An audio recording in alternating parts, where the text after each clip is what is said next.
Well, hey. Welcome back to the podcast.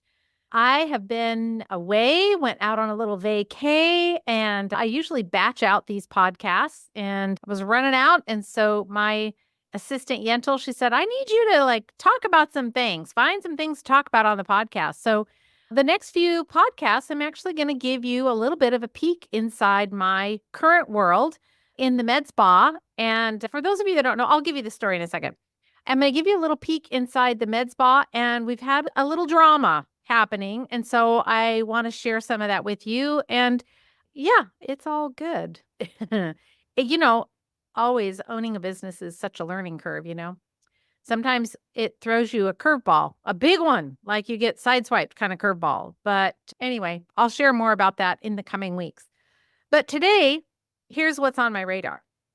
I recently went through a HIPAA compliance audit because I wanted to know what I was missing potentially and what I could improve. And the last thing I want is a fine. And I'm not out looking for a problem, but you don't know what you don't know, what you don't know. So I thought I'm going to just check in. So I spoke with an attorney, and this attorney specifically is for med spas. So there's like HIPAA and OSHA, but I specifically want to talk to you about HIPAA. So I had to come with my list of questions, which I did. And one of my burning questions was, how do we manage patients that want to communicate with us via email about their personal health issues? So we know that email is not secure, right? So it's non-HIPAA compliant. So technically, we should have no correspondence via email unless it's within some kind of a protected environment. Now, if you are a wellness practitioner and you're using something like Jane or Practice Better or some other software that provides that safe container, that's fine. But then that means that the patient has to log in on an app and they're in that safe container, and then they can communicate with you. But you know how that is. Like, even on Instagram, sometimes people will message me and they'll say, hey, my mother-in-law has a blah, blah, blah, and I have a blah, blah, blah, and you helped me with such and such, and could you help her with her such and such? Talk about random. I mean, this is like drive-by violation happening right here. So it's probably a question for you too about what am I going to do about this? Because people are people and they don't understand. And I also want to do the right thing. So I asked, how is the best way to handle that? So he said, and I loved this response. So I wanted to share it with you. So we're going to have a short podcast today, but I wanted to share with you what he said because I think it'll be very, very helpful for you. It'll help you navigate better those situations where the patients are asking you questions, or let's say you're emailing them with a protocol. They're asking you a question about their protocol. Without the right protection, you can't email them back. But I'm going to tell you how to do that. This is what he told me to do. So he said, first of all, as part of every single new patient, you want to have some kind of a form that you have them sign that states how they prefer that you communicate with them. And he said, obviously the three most common ways are going to be phone, text, and email.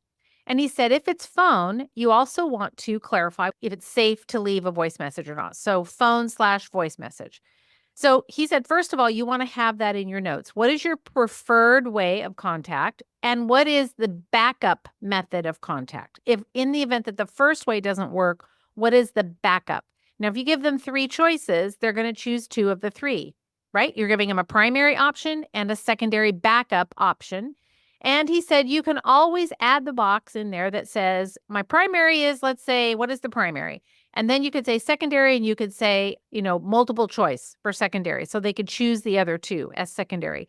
But you want to kind of ask them, and I don't want to say force, but, put them in a situation where they really only can answer it one way. What is your number one primary source of communication? Select one. So they choose, let's say they say text message. Okay, great. The next little bit on your form is going to say, I understand and acknowledge that text messaging is not a secure way to communicate about personal or private health information.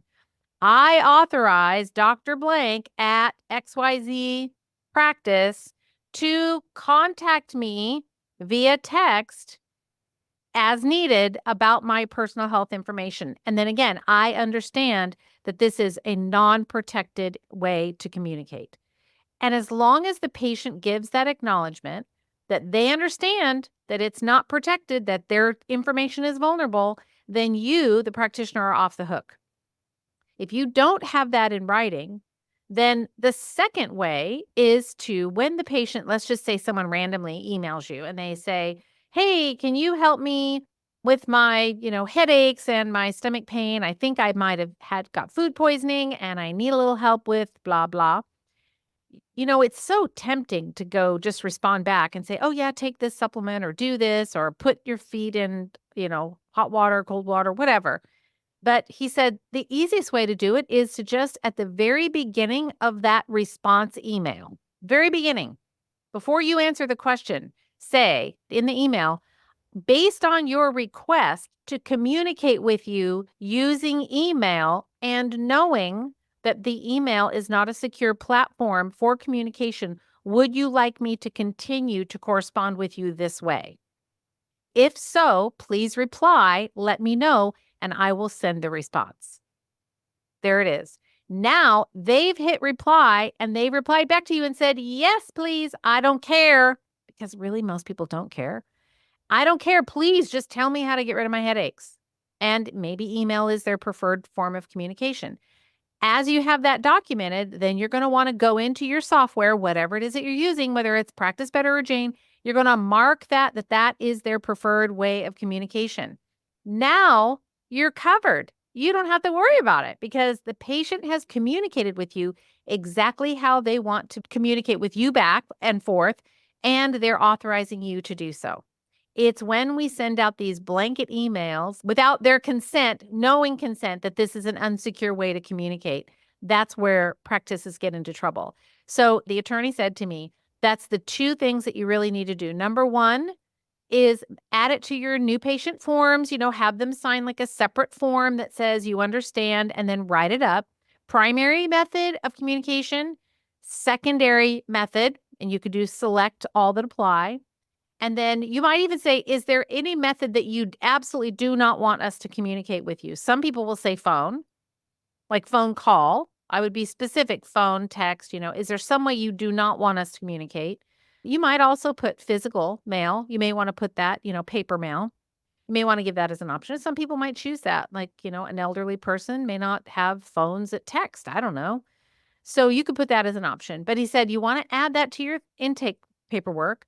And he said then make sure that moving forward, you respond back to those emails or text messages and say, you understand that this is not secure. Please let me know that this is truly how you want me to communicate with you. And I'm happy to provide the answer. So those are two things that you can do. Now, the third one is as your patients start to come back in your office, it's always a good idea to validate and verify their information. So you want to say things like, is this still your good email? Is this your current phone number? And I have your address at blank blank. You can always just add that question. If you have a front desk staff person, you just have them ask, "Hey, listen, we're updating our records and we would like to know how is the best way that you'd like for us to communicate with you." You just ask them straight up and they'll say, "Oh, email's great," or "Texting is great." And then you say, "We love texting too. However, we need to let you know that the texting is not a secure way for us to communicate any information about your health. Is that okay with you, or would you prefer us to do it a different way?" And if they say, "Oh, yeah, I don't care," which most people don't.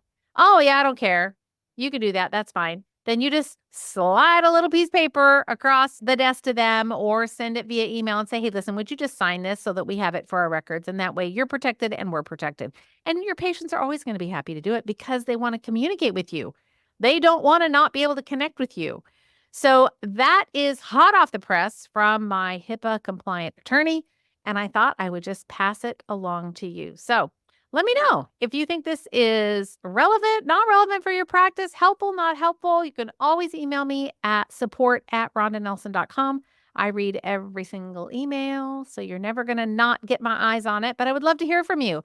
I hope this was helpful for you. And in the weeks to come, I'm going to share with you a little bit more about what is happening in my med spa in Seattle. And there's been a little shakeup, little drama. Ooh, it's saucy. So I will be sharing that with you coming up very soon. So stay tuned for more inside information from real life on the ground, boots on the ground, trauma on the ground. Yes. and I'll let you know what's going on. But in the meantime, have an awesome week. Make it an awesome week. If you love this podcast, do me a favor and like, review, subscribe, all the things. But I really would love to hear from you. And the reviews do make a big difference for us. So go hit that review and give me your feedback. I'd love to know. All right. Take care, friends. I'll see you next week on the podcast.